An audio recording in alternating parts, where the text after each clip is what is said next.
Hello, my dear student. Today I discuss about gate class. This is the very important topic in circuit theory and network analysis, electrical and instrumentation and electrical engineering. This is the very important topic. Potential difference అంటే ఏంటి, current, resistance, series and parallel, ohm's law. So మన గేట్లో at least one question అన్న మనకు ఈ topic పైన మనకు question అనేది గేట్లో అడుగుతూ ఉంటాడు. జాగ్రత్తగా మీరు వినండి. You see. So potential difference. What is the potential difference? The electricity is made of charge particles. Okay, it carries the energy from the place to another place. అంటే చార్జ్ పార్టికల్స్ ఎనర్జీని carry చేస్తూ ఉంటాయి ఒక place నుంచి another place. Voltage is the measure of electric potential energy. Okay, potential ఎనర్జీని measure చేస్తుంది voltage. Potential difference అంటే the negative polarities and positive polarities మధ్య డిఫరెన్స్ ఏదైతే ఉందో దాన్ని పొటెన్షియల్ డిఫరెన్స్ అంటారు. లేదా the difference in the amount of potential charge, difference potential of the energy between two places మధ్య, అంటే positive place and negative place మధ్య డిఫరెన్స్ ఏదైతే ఉందో దాన్ని పొటెన్షియల్ డిఫరెన్స్ అని అనుకోవచ్చు. Okay, next voltage difference means the energy is energy that can be used to work అనమాట. Okay, voltage అంటే ఏమి, change in work by change in charge అని తీసుకోవచ్చు అనమాట. ఎంత టైంలో ఎంత ఛార్జ్ పోవడం వల్ల మనకు వర్క్ జరిగింది అనే దాన్నే పొటెన్షియల్ డిఫరెన్స్గా తీసుకోవచ్చు. యూనిట్ వచ్చి మనకి వోల్ట్స్. నెక్స్ట్ అదేవిధంగా electric current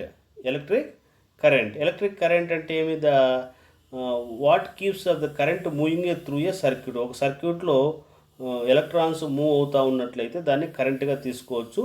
must be maintain potential difference. అదే పొటెన్షియల్ అనేది మనం అప్లై చేస్తున్నప్పుడు మాత్రమే కరెంట్ అనేది పాస్ అవుతూ ఉంటుంది కాబట్టి must be maintain the potential difference continuous the amount of charge. For example batteries కానీ, హోమ్స్ ఎలక్ట్రిక్ సిస్టమ్స్ కానీ ఇవన్నీ కూడా మనకు ఎలక్ట్రిక్ కరెంట్ మీదే డిపెండ్ అయి ఉంటాయండి. స్టాటిక్ ఎలక్ట్రిసిటీ అంటారు. Next resistance. సో రెసిస్టెన్స్ అంటే ఏమి, రెసిస్టెన్స్ అంటే oppose the flow of free ఎలక్ట్రాన్స్ని అపోజ్ చేస్తారనమాట. లేదా is the tendency for the material to resist of the flow of electrons oppose చేసేదాన్ని రెసిస్టర్ అంటారు. సింబల్ వచ్చి ఆర్తో రిప్రజెంట్ చేస్తారు. యూనిట్స్ వచ్చి ఓమ్స్ అంటారు. ఓమ్స్తో రిప్రజెంట్ చేస్తారు అనమాట. Okay, mega ohms. Okay, next resistance. What factors of affected by resistance, the nature of material, అంటే కండక్టర్లో ఒకలాగా ఉంటుంది, ఇన్సులేటర్స్లో ఒకలాగా ఉంటుంది. లో resistance of materials, high resistance ఉంటాయి. హై రెసిస్టెన్స్ వచ్చి ప్లాస్టిక్, రబ్బరు, వుడ్, గ్లాస్ ఇవన్నీ కూడా హై రెసిస్టెన్స్ ఉంటాయి. మిగతా కండక్టర్లో అయితే చాలా జీరో రెసిస్టెన్స్, ఇన్సులేటర్స్లో ఒక మధ్యస్థంగా ఉంటాయి అనమాట. ఇవి ఆ ప్లేట్ యొక్క థిక్నెస్ పైన డిపెండ్ అయి ఉంటుంది, ఆ వైర్ యొక్క లెంత్ పైన డిపెండ్ అయి ఉంటాయి అనమాట. ఓకే, వైర్ యొక్క లోయర్ రెసిస్టెన్స్, లెంత్, ఏరియా పైన డిపెండ్ అయి ఉంటుంది అనమాట. లాంగ్ వైర్ హై రెసిస్టెన్స్ ఉంటుంది, ఒక లెంత్ తక్కువ ఉంది అనుకో వైర్ తక్కువ రెసిస్టెన్స్ అనేది ఉంటుంది అనమాట, లో రెసిస్టెన్స్ ఉంటుంది. Temperature, higher temperature okay, higher temperature to higher resistance ఉంటుంది. ఓకే, టెంపరేచర్ హై కావాలంటే ఏమి, రెసిస్టెన్స్ హై ఉన్నప్పుడే కదా హై టెంపరేచర్ అప్లై చేసి ఎలక్ట్రాన్ మూవ్ చేయగలుగుతాం. అందుకే మనకు మెటీరియల్ పై డిపెండ్ అవుతుంది. ద గ్రూప్ ఆఫ్ రెసిస్టర్స్ ఎలా ఉంటాయో చూడండి. సో మనకు యాక్చువల్గా మనకు రెసిస్టర్స్ అనేవి ఇవన్నీ ఎలక్ట్రానిక్ డివైజెస్లో యూజ్ చేస్తారు. చూడండి, ఇక్కడ రెసిస్టర్స్ అనేది ఈ విధంగా మనకి ఉంటాయన్నమాట రెసిస్టర్స్. ఓకే, వీటిని కలర్ కోడింగ్స్ అంటారు. వీటిని ఇవి 360 డిగ్రీస్ చూడడానికి ఒకేలాగే ఉంటాయి అనమాట. ఈ కలర్ కోడింగ్ అనేది ఎందుకు పెడతాడంటే రెసిస్టర్ మనం ఫైండ్ అవుట్ చేయడం కోసము. ఇవి అంటే ఫర్ ఎగ్జాంపుల్గా ఒక డ్యామేజ్ అయిందనుకోండి, దాని యొక్క రెసిస్టెన్స్ ఎలా కనుక్కోవాలి మనం తెలుసుకోవడం కోసమే ఇవన్నీ 360 డిగ్రీస్లో కలర్ కోడింగ్ అనేది ఇస్తాడు. ఓకే, సో రెసిస్టర్ యొక్క సింబల్ చూడండి, మనకు రెసిస్టర్ సింబల్ అనేది ఇలా ఉంటుందన్నమాట, ఇలాగా. Okay, this is the resistance for symbol. Okay, next వచ్చి మనకు రెసిస్టర్స్ 2 టైప్స్లో ఎక్కువగా కనెక్ట్ చేసుకోవచ్చు. There are 2 types of circuits అనమాట, series circuit, parallel circuit. Series circuit has only one path of the flowing the electric current. ఒకే పాత్లోనే current అనేది flow అవుతూ ఉంటుంది కాబట్టి దీన్ని సిరీస్ సర్క్యూట్ అంటారు. అంటే రెసిస్టర్స్ ఒకదాని పక్కన ఒకటి ఇట్లా కనెక్ట్ చేస్తూ పోయినట్లు అనుకోండి, ఒకే లైన్ పైన కనెక్ట్ చేస్తూ పోతే దీన్ని సిరీస్ కరెంట్ అంటారు. ఓకే, నెక్స్ట్ ప్యారలల్ సర్క్యూట్ అంటే ఏమి, parallel circuit is the electric current ఆపోజిట్లో కనెక్ట్ చేస్తాం. చూడండి, దీనికి ఆపోజిట్లో ఇది, దీనికి ఆపోజిట్లో చూడండి, ఇట్లా ఆపోజిట్లో మనం కనెక్ట్ చేస్తూ పోతే దీన్ని ప్యారలల్ సర్క్యూట్స్ అంటారన్నమాట. ఈ సిరీస్ రెసిస్టర్లో కరెంట్ అనేది కాన్స్టెంట్గా ఉంటుంది, వోల్టేజ్ అనేది డివైడ్ అవుతుంది అంట. ఇక్కడ V అనే వోల్టేజ్ అప్లై చేసినాం అనుకో, దీంట్లో కొద్దిగా డ్రాప్ అనేది ఉంటుంది. దీంట్లో కొద్దిగా డ్రాప్ ఉండడం వల్ల దీన్ని డివిజన్ అంటారట. వోల్టేజ్ డివైడ్ చేసుకుంటాయి అనమాట. ఓకే, ఇద్దరు ఉన్నారనుకోండి, 100 రూపీస్ని షేర్ చేసుకోవాలంటే ఏం చేస్తారు? 50% షేర్ చేసుకుంటారు లేదా? అలాగే రెసిస్టర్ యొక్క క్యాపబిలిటీని బట్టి అది కొద్దిగా అప్ వచ్చేసి ఇక్కడ వోల్టేజ్ అనేది కొద్దిగా డ్రాప్ అవుతుంది అనమాట. కాకపోతే కరెంట్ అనేది సేమ్ కరెంట్ అనేది ఉంటుంది. ప్యారలల్లో అనేది కరెంట్ అనేది డివైడ్ అవుతుంది అనమాట. ఇలాగ వచ్చి ఇలా కరెంట్ అనేది ఇక్కడ పాస్ అవుతుంది అనమాట. డివైడ్ అవుతుండడం వల్ల కరెంట్ డివిజన్ వచ్చి దీనిలో ఉంటుంది. వోల్టేజ్ అనేది ఇక్కడ కాన్స్టెంట్గా ఉంటుంది అనమాట. ఓకే, ఇది చూడండి. ఇక్కడ మనకు సిరీస్ రెసిస్టర్ ప్యారలల్లో ఉన్నప్పుడు ఎలా ఉంటుందంటే, రెసిస్టర్స్ ఏం చేస్తారంటే రెసిప్రోకల్గా యాడ్ చేసుకుంటే దాన్ని ప్యారలల్ రెసిస్టర్స్ అంటారు. అంటే 1/R = 1/R1 + 1/R2. ఒకవేళ ప్యారలల్గా ఒక సిరీస్లో ఉన్నట్లయితే ఏమవుతుంది? డైరెక్ట్గా యాడ్ చేస్తారు. R = R1 + R2గా మనం యాడ్ చేసుకోవచ్చు. Okay, thank you. I will go for మనకు ఆ డెరివేషన్స్ ఎలా ఉన్నాయో నెక్స్ట్ క్లాస్లో I will explain. Okay, thank you.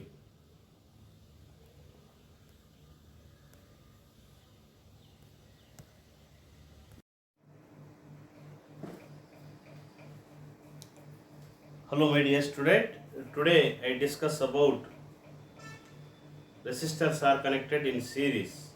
Okay, మీకు ఆల్రెడీగా resistor definition, voltage, current, power ఇవన్నీ కూడా డెఫినేషన్స్ ఎక్స్ప్లెయిన్ చేశాను.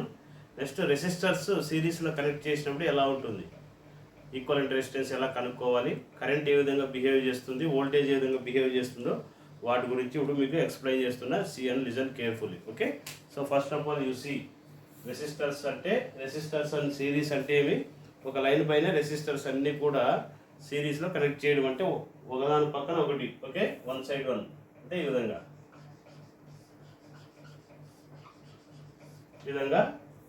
ఒకదాని పక్కన ఒకటి రెసిస్టర్స్ కనెక్ట్ చేస్తూ వెళ్తే దెన్ తర్వాత మనకు వోల్టేజ్ అనేది అప్లై చేస్తే, అంటే ఇప్పుడు ఏమి వేద్దాం ఇది. So this is series. Okay, ఇక్కడ మనం ఏం చేస్తున్నామంటే కరెంట్స్ అనేది ఇక్కడ ఇది R1 రెసిస్టర్ అనుకోండి, ఇది R2, ఇది R3 అనుకోండి. అప్లైడ్ వోల్టేజ్ వచ్చి V అనుకోండి. అప్లైడ్ వోల్టేజ్ ఏమి ఇక్కడ V. ఇక్కడ I అనే కరెంట్ ఫ్లో అవుతుంది. R1లోకి వచ్చినప్పుడు కరెంట్ I1, R2లోకి వెళ్ళేటప్పుడు I2, R3లోకి వెళ్ళేటప్పుడు I3 కరెంట్స్ అనుకోండి. ఓకే, సో R1లో I1 కరెంటు, R2లో I2 కరెంటు, R3లో I3 కరెంట్ అనేది ఫ్లో అవుతుంది. Okay, you see the equation. So ఎప్పుడైనా సరే కరెంట్ అనేది సిరీస్ సర్క్యూట్లో ఫ్లో అయ్యేటప్పుడు కాన్స్టెంట్ కరెంటు ఫ్లో అవుతూ ఉంటుంది. కాన్స్టెంట్ అంటే ఏమి? R1లో ఎంతైతే కరెంట్ పోతుందో R2లోనూ అంతే, R3లో కూడా అంతే కరెంటు ఫ్లో అవుతుంది. కాబట్టి the current is constant in series circuit. Okay, point number 1 ఏమిది? I1 = I2 = I3 = I. Current అనేది కాన్స్టెంట్. ఓకే, నెక్స్ట్ ఏంటి చూడండి, the source voltage = the all voltage drops. అంటే సోర్స్ వోల్టేజ్ V అనేది ఉంది. ఈ వోల్టేజ్ అనేది మనం ఎప్పుడైతే అప్లై చేస్తామో R1, R2, R3 ఆ రెసిస్టర్ని బట్టి ఎంత డ్రాప్ కావాలనేది ఆ రెసిస్టర్ పైన డిపెండ్ అయి ఉంటుంది. ఎక్కువ రెసిస్టర్ ఉందనుకోండి ఎక్కువ వోల్టేజ్ డ్రాప్ అవుతుంది, తక్కువ రెసిస్టర్ ఉందనుకోండి తక్కువ వోల్టేజ్ డ్రాప్ అవుతుంది అనమాట. ఓకే, లాట్ ఆఫ్ రెసిస్టర్ ఉంటే లాట్ ఆఫ్ వోల్టేజ్ డ్రాప్, ఒకవేళ స్మాల్ రెసిస్టర్ ఉంటే స్మాల్ వోల్టేజ్ డ్రాప్ అవుతుంది. కాబట్టి లెస్ రెసిస్టర్ ఉంటే లెస్ వోల్టేజ్ డ్రాప్ అవుతుంది. So point number 2. Okay, so the source voltage equal to the all voltage drops. అంటే మీ V = V1 + V2 + V3 voltages అన్నీ కూడా add చేస్తే మళ్ళీ టోటల్ వోల్టేజ్కి ఈక్వల్ అవుతుంది అనమాట. సో అకార్డింగ్ ఓమ్స్ లా ప్రకారం మనకు V అంటే ఏమి? I × R రాసుకోవచ్చు. V అంటే ఏమి? I × R. సో V అంటే ఏమి? ఇక్కడ I × R. కాబట్టి V ప్లేస్లో ఏం చేస్తానంటే I × R. That is V1 అంటే I1 R1, V2 అంటే I2 R2, V3 అంటే I3 R3. ఓకే, నెక్స్ట్ ఏం చేస్తాం? ఇక్కడ I1, I2, I3 ప్లేస్లో ఏం రాసుకోవచ్చు? I రాసుకోవచ్చు. సో కాబట్టి I రాస్తాను. IR = I1, I2, I3 ప్లేస్లో I రీప్లేస్ చేయండి. I కామన్ తీయండి. కామన్ తీస్తే ఇంకా R1 + R2 + R3, R1 + R2 + R3. Okay, అప్పుడు ఏమొస్తుంది? I క్యాన్సిల్ అవుతుందా? So R is equal to R1 plus R2 plus R3. This is the equivalent resistance. Okay, next ఇక్కడ అలాగే మనకి ఏమైంది, ఇక్కడ వోల్టేజ్ అనేది డివైడ్ అయింది కదా. వోల్టేజ్ అనేది ఏమైంది, డివైడ్ అయింది. R1లో V1 వోల్టేజ్, R2లో V2 వోల్టేజ్, R3లో V3 వోల్టేజ్ ఉందనుకున్నాం. ఓకే, ఎంత అక్కడ వోల్టేజ్ డ్రాప్ అయింది, R1లో V1 అనే వాల్యూ ఎలా కనుక్కోవాలి. Okay, you see the voltage division అంటారు, voltage division.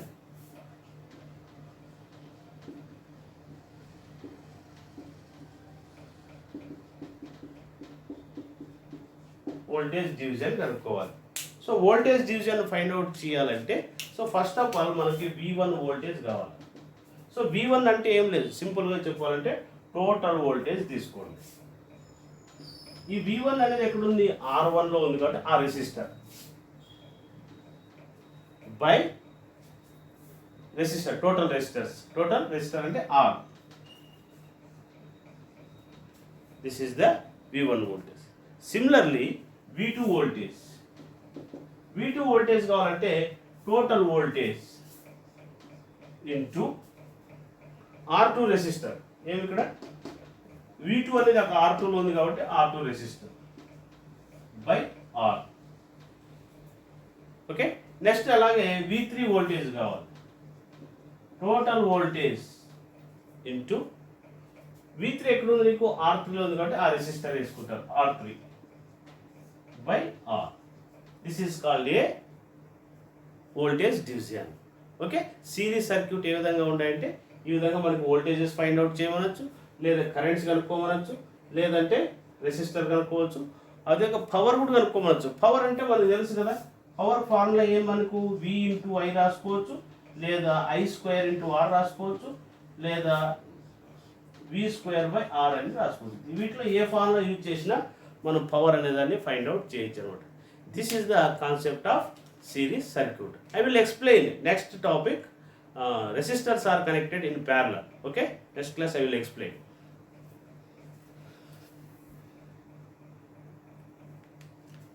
Hello my dear student, you see the parallel circuit. Resistors are connected in parallel. Resistors అనేది ప్యారలల్గా కనెక్ట్ చేసినప్పుడు ఎలా ఉంటుంది, రెసిస్టర్స్ ఎలా కనెక్ట్ చేస్తాము, ఒకదానికొకటి ఆపోజిట్లో ప్యారలల్గా కనెక్ట్ చేసుకుంటూ వెళ్తాం. అలా కనెక్ట్ చేసే విధానాన్ని ఏమంటారంటే ప్యారలల్ సర్క్యూట్స్ అంటారు. So how to find the current in given parallel circuit. So ఎట్లా మనం ఈక్వలెంట్ రెసిస్టెన్స్ కానీ లేదా కరెంట్ కానీ వోల్టేజ్ కానీ ఎలాగా ఫైండ్ అవుట్ చేస్తాము, next I will explain. Okay, listen and careful. Okay, so ఇక్కడ చూస్తాం చూడండి, ఇక్కడ మనకు పాయింట్ నెంబర్ 1 మనకు సిరీస్లో కరెంట్ కాన్స్టెంట్గా ఉంటుంది, ప్యారలల్లో వోల్టేజ్ కాన్స్టెంట్గా ఉంటుంది. ప్యారలల్ ఎలా ఉంటుంది, నీకు వోల్టేజ్ అనేది కాన్స్టెంట్గా ఉంటుంది కాబట్టి, సో ఏమి ఇక్కడ V is equal to V1 is equal to V2 is equal to V3. V is equal to V1 is equal to V2 is equal to V3. Next point number 2. ఇక్కడ చూడండి, current అనేది ఇట్లా flow అవుతూ ఇట్లా R1 లేక I1 current, R2 లేక I2 current, R3 లేక I3 current flow అయింది. మరి ఈ కరెంట్ ఇలా వస్తుంది, మరి ఈ 3 కరెంట్స్ ఇక్కడ మీట్ అవుతాయి, మళ్ళీ I అవుతుంది అనమాట. మరి ఇక్కడ ఏమవుతుంది, మీకు I అయిపోతుంది. ఇట్లాగా మళ్ళీ పోతుంది, మళ్ళీ ఇలాగా కరెంట్ అనేది పాస్ అవుతూ ఉంటుంది అనమాట. సో కరెంట్ అనేది డివైడ్ అయ్యింది కాబట్టి ద టోటల్ కరెంట్ అంటే ఏమి, ఇక్కడ నుంచి బయలుదేరిన కరెంట్నే టోటల్ కరెంట్ అంటారు. అంటే ఈ I current that is equal to sum of the all currents. అంటే ఏమి, ఇక్కడ I1 plus I2 plus I3, I1 plus I2 plus I3. Okay, so according ohm's law ప్రకారం మనకి I అంటే ఏం రాసుకోవచ్చు, V/R కదా. కరెంట్ ఫార్ములా ఏమి, ఓమ్స్ లా. మీకు ఓమ్స్ లా అనేది మీకు ఎక్స్ప్లెయిన్ చేశాను. సో I అంటే ఏమి, V/R. సో కాబట్టి I ప్లేస్లో ఏం చేస్తాను, ఇక V/R. సో I1 అంటే ఏమి, V1/R1. I2 అంటే V2/R2 ప్లస్ I3 అంటే V3/R3. Okay, here the voltage is constant in parallel circuit.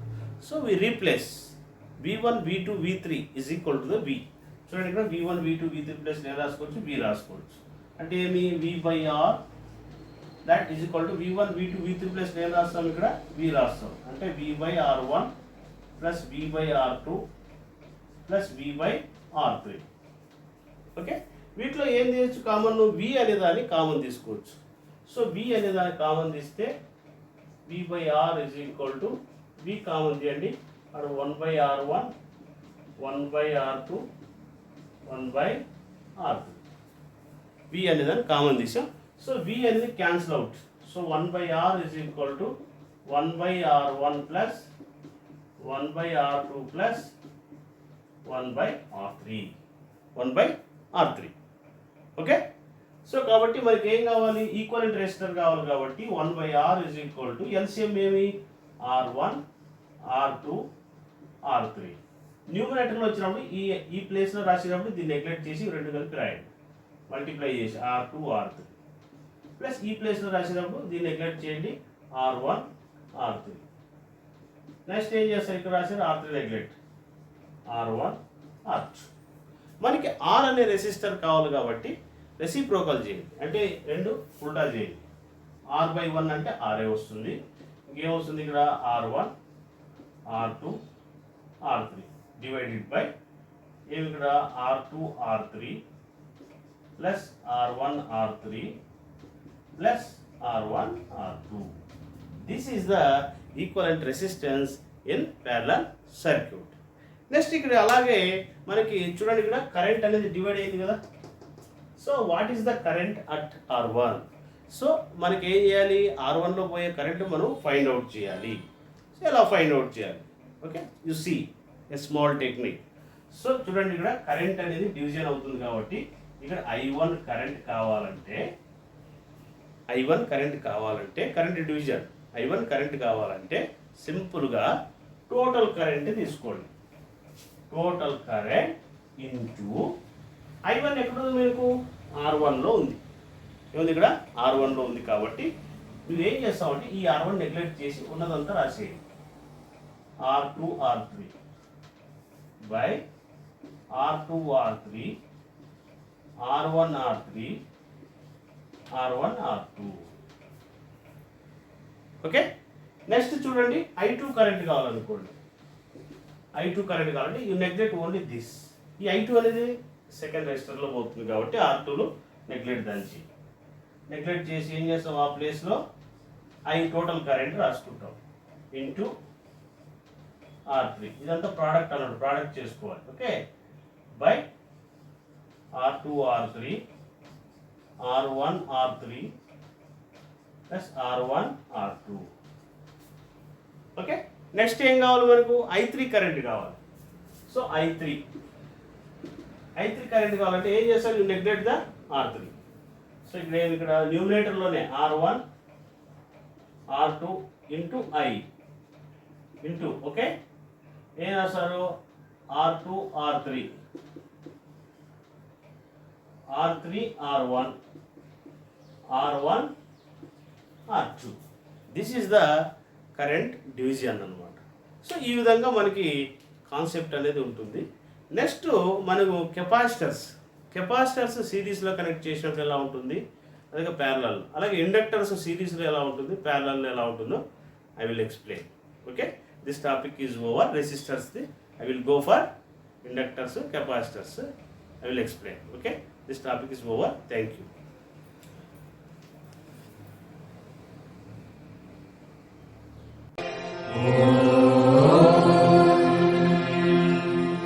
असतो मा सद्गमय तमसो मा ज्योतिर्गमय मृत्योर्मा अमृतं गमय.